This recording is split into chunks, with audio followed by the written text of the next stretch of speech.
and welcome to ITV News Meridian. Your headlines in the Thames Valley this Monday evening. Fredo celebrates his first birthday. The baby who defied the odds 3 times. Praise for medics at Oxford's John Radcliffe. He really is our miracle in the fact that he has defined everyone that said he's not going to get through this, and he's managed to come back. Will the controversial low-traffic neighbourhoods remain? One day to go before a final decision. People for and against make their case. And Florida calling. We're on the holiday flight where everyone will be on hand to make sure these children's dreams come true.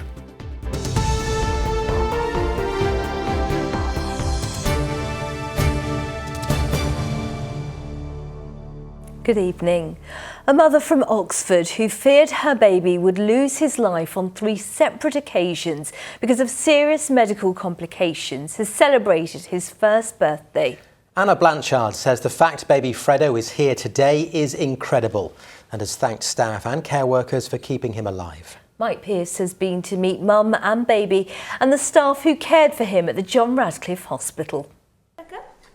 Meet baby Fredo, who today is a bundle of joy. But behind the smiles is a story of emotion, heartbreak and hope. On 3 separate occasions, his condition was so serious, medical teams thought he wouldn't survive. He really is our miracle in the fact that he has defined everyone that said he won't, or he's not going to get through this, and it's been something else, or he's managed to come back. It started just over a year ago when Fredo was born premature at 30 weeks.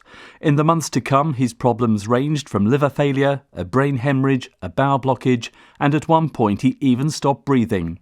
Each time his family made the difficult decision to say goodbye, but the 1-year-old remarkably pulled through every time.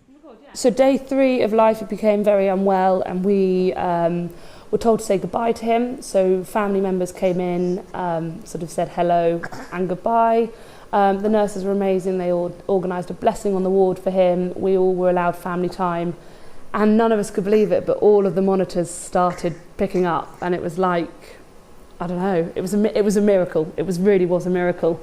At about 10 o'clock at night, he went downhill very quickly again, which was very frightening. And the 3rd time was at home, beginning of January. He stopped breathing, required CPR.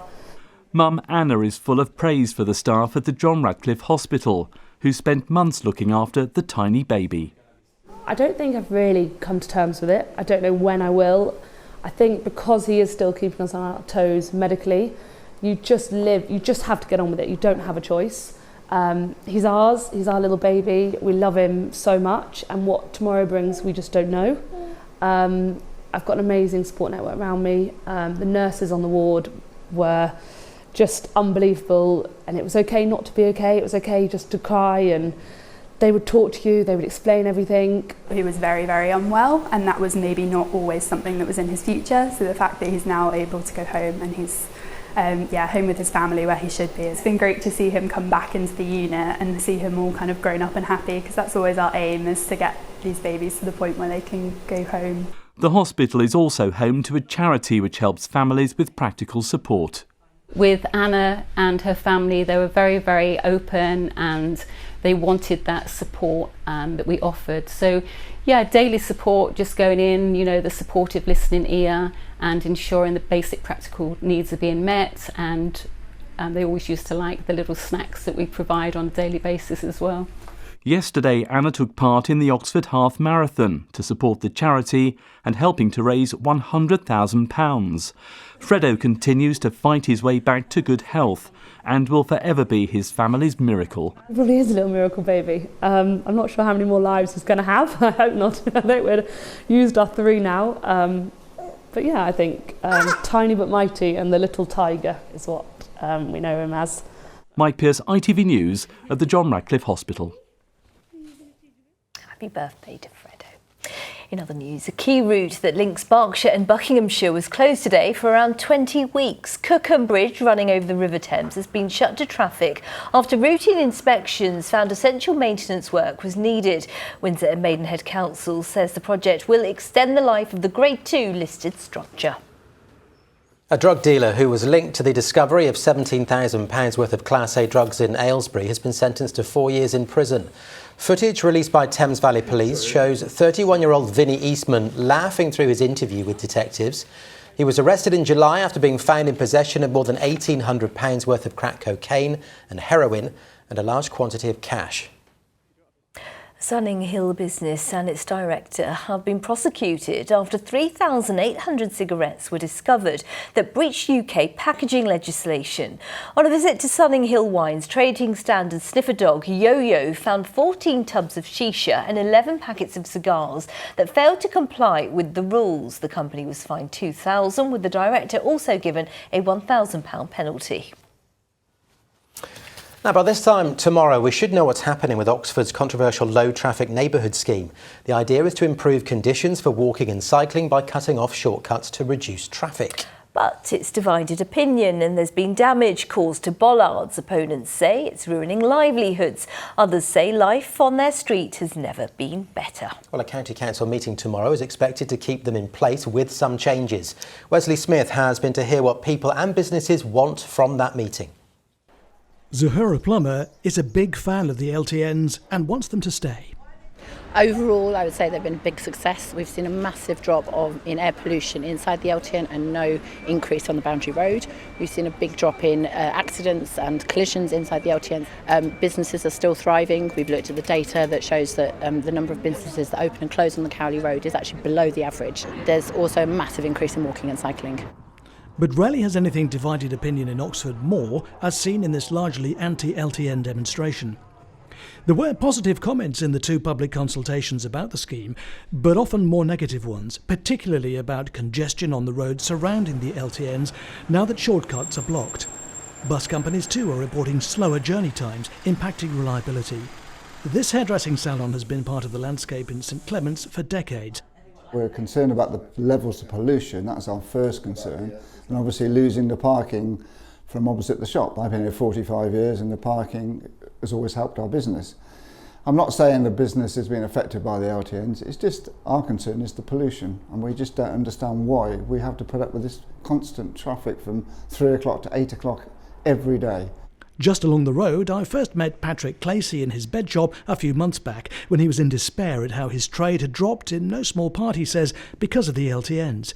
So has anything changed? Well, I think things have got progressively worse. We've noticed the traffic has certainly become more of an issue than it was even 4 or 5 months ago. Footfall is down. I had a customer in on Saturday who came in from near Farringdon, and she said that she'd been thinking of coming in for a year and had simply put it off because Oxford is so awful after the LTNs. If the LTNs do continue, the County Council says there may be changes where some of the types of planters and bollards you see here would disappear to be replaced by ANPR cameras, or the bollards could be moved further along the road.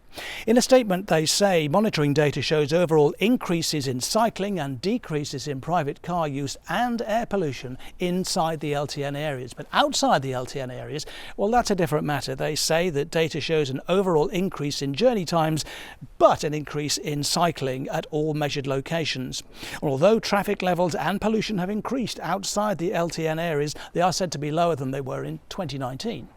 We should find out tomorrow how the council plans to strike a balance between the views of people who say we need to embrace LTNs and those who maintain they're a nightmare.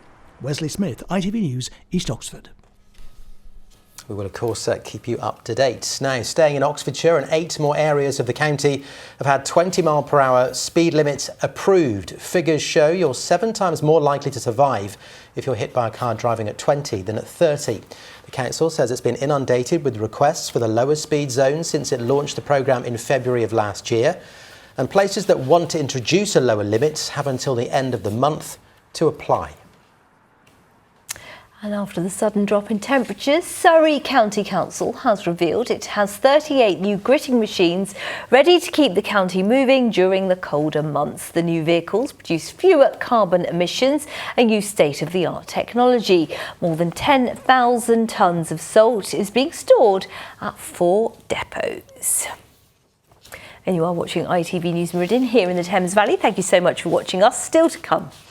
All the highlights from this weekend's big races, including the Great South Run and the Oxford Half Marathon.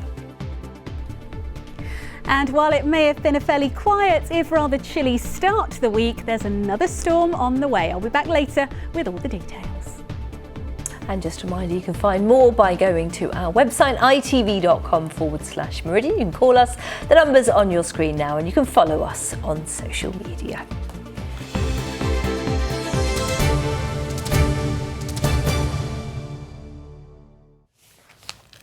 Now, if you live in one of our big university cities, you will have noticed it feeling much busier over the last month as students returned from the summer break, and not a moment too soon for our local businesses. Yes, many shops and hospitality venues rely on students not just as customers but as staff as well. Together they contribute billions of pounds to the economy and support thousands of jobs. James Webster has been taking a look at the economic impact here. The start of a new academic year, and they've been welcoming students back at this shop in Southampton. It's one of the businesses in the heart of the university area that relies on students for trade. Every September, October, we definitely get a real flush of students. It's a really good time of year for us. It's lively, it's buzzy, and it really helps the shop out. It's good to see them back. It's always good to see them back every year. Businesses like this across the UK benefit because of universities to the tune of £130 billion. Here in the South East, that's £16 billion into the economy and supporting 95,000 jobs. Facts which Universities UK, representing 142 higher education institutions, are keen to highlight. We're talking here of about 750,000 jobs generated by universities, one half of which are indirectly generated, which is to say that they represent the impact of universities on retailers, on catering, on construction, on government and education more broadly. It's not just student spending either. This research highlights businesses like this bakery whose owner makes personalised biscuits to her grandmother's recipe. My grandma gave me a recipe folder for my 25th birthday, and what you smell here is the vanilla sugar mainly. They've benefited from the support and advice from the university nearby. Our team feel we're supporting them in their learning and development, and personally I can say that I've done the coaching course. I've already applied a little bit of that, and it's definitely benefited us. English students currently pay as much as just over £9,000 a year for their tuition. With universities making such an economic contribution to their home cities, some would argue for studying to be made cheaper, but that at a time the universities themselves are concerned they need more funding. Isn't this also an argument for making it perhaps cheaper with better funding for students to attend university? We have a model that was good when it was created about 10 years ago, but which is now lagging behind the situation as far as inflation and costs are concerned, and the pressures on universities to deliver the fantastic quality that they currently offer are only going to get greater if future governments don't engage with that model and look at ways in which it could be adjusted to the benefit of students and to the benefit, ultimately, of all of us. The Department for Education told us we are investing billions in subsidised tuition fee loans and grant funding. This will support universities to provide the skills we need for the 21st century, supported by our taxpayer-backed student finance system. With a general election expected within months, data like this will be used to draw up policies on how universities and students are paid for in the future. James Webster, ITV News. Now, the ITV Evening News continues with the national and international news at 6:30. With the details for us tonight, here's Mary Nightingale. Coming up in the programme, Gaza on the brink. Hospitals say they're overwhelmed and fresh water supplies are dwindling. As doctors try to treat a mounting number of casualties, the UN warns Gaza is being strangled. Here, the Prime Minister visits a Jewish school and tells the Commons 6 Britons were killed in the Hamas terror attack. Also ahead, Conservative MP Peter Bone faces suspension following allegations of bullying and sexual misconduct. And 100 years of Disney magic with special links to a tiny English village. Do join me for those stories and more at 6:30.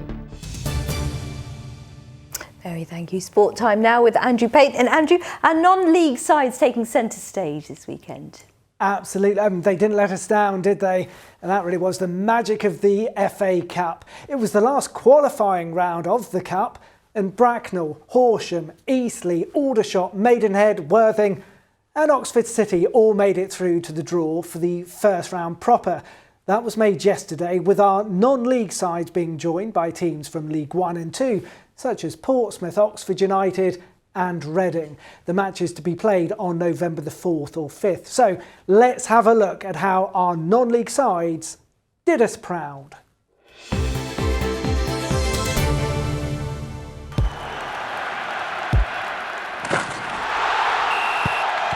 Xero Accounting Software sponsors ITV Regional Sports Report.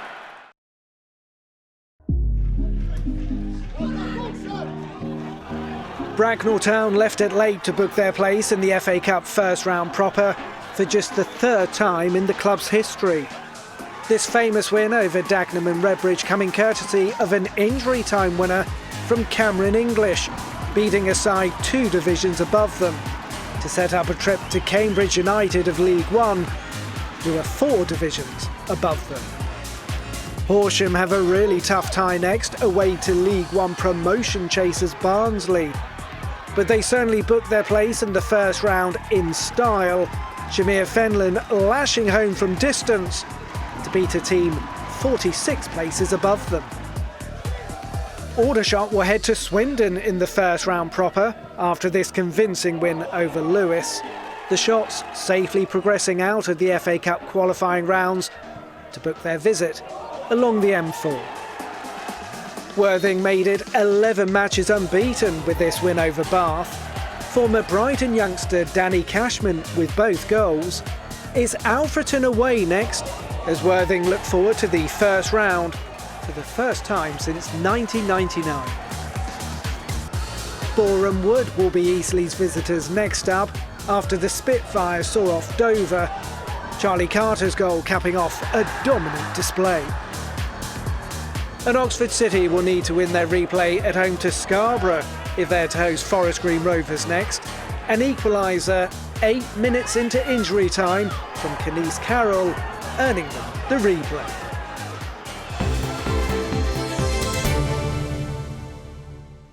In League 2, Swindon are back up to 6th place after beating Newport.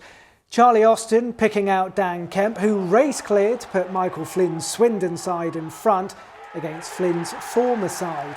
The Robins manager delighted to take all 3 points, with Russian Hepburn Murphy sealing the win late on. Southampton Football Club have announced a new partnership aimed at recruiting more foster carers from diverse backgrounds. Saints are teaming up with Fostering Southampton with the aim of allowing more children to carry on living in the place where they grew up. At the moment, many have to live outside of the city because of the lack of placements. Derek Johnson has more. Pedro Pele Montero and his wife Jo have fostered more than 70 children over the past 10 years or so. The former Saints defender and midfielder was given his nickname at school because he was such a good footballer. Even in his playing days, though, he may have suspected where his future was headed. I remember on our first date, I said, I want to be a foster carer. And you said that you wanted an orphanage because in Portugal it was easy to do, you know, just have a big house and you can help because your mum always had lots of children. And also the understanding of the fostering that in Portugal was not, we didn't know much about fostering there. It's a journey. The Monteros are supporting a new initiative between the club and Fostering Southampton to recruit more carers, particularly from diverse backgrounds and cultures. Right now, foster children are being invited to matches and stadium tours. Some have done these drawings. These will be seen on billboards around the city. We know that young people in Southampton, that are particularly those that are living in care, their life chances are challenged. So actually, how do we support that to give young people the better opportunity to thrive in life. Yeah, the football club is a huge player in the city with a massive platform and audience. So for us to be able to utilise that to promote fostering opportunities in Southampton is amazing. We know that we need more foster carers, and I think as a city we can all play our part to try and attract more to join the profession. The shortage of local carers has meant that more than half of the 500 children who are in care in Southampton have had to be placed outside of the city, so more are needed. And it could be any of you. Best job in the world. There is no other way to describe it. We are blessed to live the life that we do with the children that we have and the people that we've met along the way. When you play football, you want to be a role model. You know you are a role model because everybody look at football. And as a parent, it's the same. The beautiful game then is offering a chance for fans to change lives and make a difference. Derek Johnson, ITV News. Finally from me, well done to all the runners who pounded the pavements this weekend. More than 20,000 competitors took on the Great South Run in Portsmouth. Event organisers say millions of pounds were raised for good causes. Well, at the front, the 10-mile run was won by Sakiria Mohammed in the men's event and Lily Partridge less than a minute behind in the women's race. Organisers say the event will be back next year on October the 20th. And a record 13,000 runners took part in the Oxford Half Marathon yesterday, starting near Trinity College and ending on Park Road. The route takes in much of Oxford's stunning architecture, and the event is said to have raised over £700,000 for charity. A brilliant effort, top job, all who took part. Really Absolutely, great. And yeah. 4 from the Meridian team, I counted. Yes, indeed. Exactly, all doing well. You knew because they were hobbled back. No, you know what? Did you count them all back in as well? Yeah. No, they're absolutely fine. Good. Right, let's move on because almost 200 children have set off for an all-expenses-paid trip to the theme parks of Florida. Yes, they're all children with a serious illness or disability and have been invited on the 10-day break by the Buckinghamshire-based Dreamflight charity. Well, they'll be away without parents or family members. Instead, they'll be looked after by an army of volunteers. Kevin Ashford watched them leave. What is that? The excitement has been building for months. Almost 200 children with serious illnesses and disabilities from around the country have been invited on the trip of a lifetime to the theme parks of Florida. The 10 days of fun began with a pre-flight party. The children are divided into groups. Youngsters from the south coast are in one called Mickey Mouse. Among them is 14-year-old Lottie from Portsmouth. Really excited, but quite nervous, I gotta say, for some reason, because it's my first week it's gonna be my first time going away on holiday without my parents. Yeah, so I'm a bit nervous but a bit excited at the same time. Helping the children on their way were long-time supporters of the Dreamflight charity, DJs Dick and Dom. To see 200 kids being taken out to Orlando and having the best time of their lives ever is just an amazing thing to watch. But we're always there to kind of, raise the spirits and make it exciting because it's quite an intimidating, or not intimidating, daunting experience for them. A lot of them have never been apart from their parents before and have been through really tricky periods of their lives. And our job is to kind of let them know it's all going to be okay and that we come to this year after year and they're going to have the best time ever. Well, the big day has finally arrived. The children are getting on the plane to Florida. They're not going to be alone while they're out there. There's a whole army of around 200 people who are going to be looking after them every single step of the way to ensure they have a trip they'll never forget. This is the 35th annual Dreamflight trip to Florida. The charity was the brainchild of Patricia Pearce. What do you think the kids get out? It's something I never thought of initially. I just thought, let's give them a fabulous holiday and break. But they come back with so much more confidence and they see possibly a child who's worse off than them and they can do it, then I can do it. For many of these youngsters, just being on a plane is a new adventure. It'll be the first of many over the next 10 days. Kevin Ashford, ITV News. An incredible opportunity. You can understand why they might be a little bit nervous, but the whole team is going to get them through it, aren't they? First time away, 10 days. Yeah, superb. Quite fancy that at the moment. It'd be nice, wouldn't it? We're going to catch up with them as well to find out how they get on the programme early next week. OK, so I can't promise you Florida temperatures, but hopefully there is something a bit warmer than what we had this weekend with all your weather details. Now, here's Pip.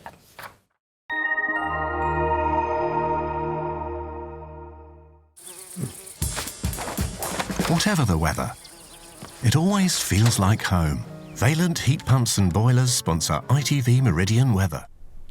Hello there. Well, it certainly has been a relatively quiet start to the week. Some nice brightness out there, albeit on the chilly side, but things are set to change from midweek onwards, becoming increasingly unsettled. Some spells of wet and rather windy weather at times. And to see where that's coming from, we look down towards the southwest, where we have our second named storm of the season heading in, Storm Babette, and that will head towards the UK as we head through the next couple of days. But it's still a little way off, and out there at the moment things remain pretty quiet. Through this evening and tonight we will have a lot more cloud on the scene than last night, and a bit more of a breeze as well, and as a result it won't be anywhere near as chilly. So temperatures in many spots dipped below freezing last night. I think tonight for many of us towns and cities 8 to 10 Celsius, a touch lower in some rural spots. So tomorrow morning, nowhere near as chilly as this morning, but a bit more cloud on the scene first thing. As the day wears on, the cloud thins and breaks to allow some brighter sunny spells to come through. And whilst temperatures will be a touch higher than today, probably peaking around 15, the winds will be a little bit stronger, so I think that offsetting any improvement in the temperatures. These are the times of high water for tomorrow then. You can see for Portsmouth there around 1:15 in the morning and around 1:30 in the afternoon. And then we look to the southwest, where Storm Babette starts to move in.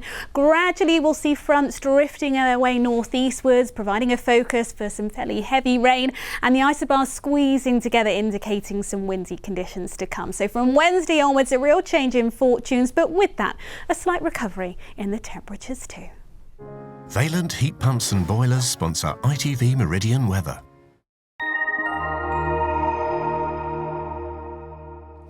Babette, unusual name for a storm. Yeah, not looking great, is it? No, already at B. I know. Not good. Well, in just a moment, the ITV Evening News continues here. That's with Mary Nightingale. I've got your late update this evening, just after 10:30. But for now, thank you very much for watching. We'll see you very soon. Take care. Take care. Bye-bye. Bye-bye.